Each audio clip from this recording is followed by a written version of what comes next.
আসসালামু আলাইকুম প্রিয় ভিউয়ার্স, আশা করি আপনারা সবাই অনেক ভালো আছেন। সরকারি কর্মকর্তা কর্মচারীদের জন্য বহুল প্রতীক্ষিত নতুন জাতীয় বেতন কমিশন বাস্তবায়ন নিয়ে তৈরি হয়েছে নতুন অনিশ্চয়তা। অনেকদিন ধরেই সরকারি চাকরিজীবীরা নতুন পে স্কেলের অপেক্ষায় ছিলেন, কিন্তু সর্বশেষ তথ্য অনুযায়ী চলতি অর্থবছরে নতুন পে স্কেল বাস্তবায়নের সম্ভাবনা প্রায় নেই বললেই চলে। অর্থ বিভাগের সংশ্লিষ্ট সূত্র জানিয়েছে, 2025-26 অর্থ বছরের বাজেটে সরকারি কর্মচারীদের বেতন ভাতা বৃদ্ধির প্রস্তুতির জন্য প্রায় 40,000 কোটি টাকা আলাদা করে সংরক্ষণ করা হয়েছিল, কিন্তু সেই অর্থের প্রায় পুরোটা এখন অন্য গুরুত্বপূর্ণ খাতে ব্যয় করা হয়েছে। তথ্য অনুযায়ী সংরক্ষিত 40,000 কোটি টাকার মধ্যে ইতিমধ্যে প্রায় 39,038 কোটি 7 লাখ টাকা বিভিন্ন খাতে বরাদ্দ দেওয়া হয়েছে। ফলে এই খাতে অবশিষ্ট রয়েছে মাত্র 961 কোটি 90 লাখ টাকা, যা দিয়ে নতুন বেতন কমিশনের মতো বড় সিদ্ধান্ত বাস্তবায়ন করা সম্ভব নয়। জানা গেছে, আন্তর্জাতিক পরিস্থিতির পরিবর্তনের কারণে সরকারের ব্যয়ের অগ্রাধিকার বদলে গেছে।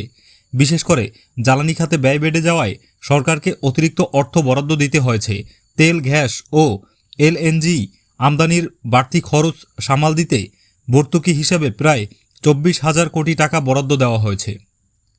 এছাড়াও কৃষকদের সহায়তা দেওয়ার জন্য কৃষক ঋণ মওকুফ কর্মসূচিতে প্রায় 15,000 কোটি টাকা বরাদ্দ দেওয়ার সিদ্ধান্ত নেওয়া হয়েছে। এর পাশাপাশি সামাজিক সুরক্ষা কর্মসূচির আওতায় দারিদ্র পরিবারকে সহায়তা দেওয়ার জন্য নতুন ফ্যামিলি কার্ড প্রকল্পও চালু করা হয়েছে, যার জন্য পরীক্ষামূলকভাবে প্রায় 58 কোটি 7 লাখ টাকা বরাদ্দ দেওয়া হয়েছে। এইসব খাতে অর্থ ব্যয় হওয়ার কারণে বেতন কমিশনের জন্য সংরক্ষিত অর্থ প্রায় শেষ হয়ে গেছে। অর্থ বিভাগের কর্মকর্তারা জানিয়েছেন, বর্তমান পরিস্থিতিতে নতুন জাতীয় বেতন কমিশন বাস্তবায়ন করা বাস্তবসম্মত নয়। তবে সরকারি কর্মচারীদের অনেকেই আশা করছেন, সরকার যদি পুরো কমিশন বাস্তবায়ন করতে না পারে তাহলে অন্তত আংশিকভাবে কিছু পদক্ষেপ নিতে পারে। বিশেষ করে বর্তমান মূল্যস্ফীতির সময়ে সামান্য বেতন বৃদ্ধি হলেও তা অনেক কর্মচারীদের জন্য কিছুটা স্বস্তি নিয়ে আসতে পারে। তো ভিউয়ার্স, এই ছিল পে স্কেল নিয়ে সর্বশেষ আপডেট।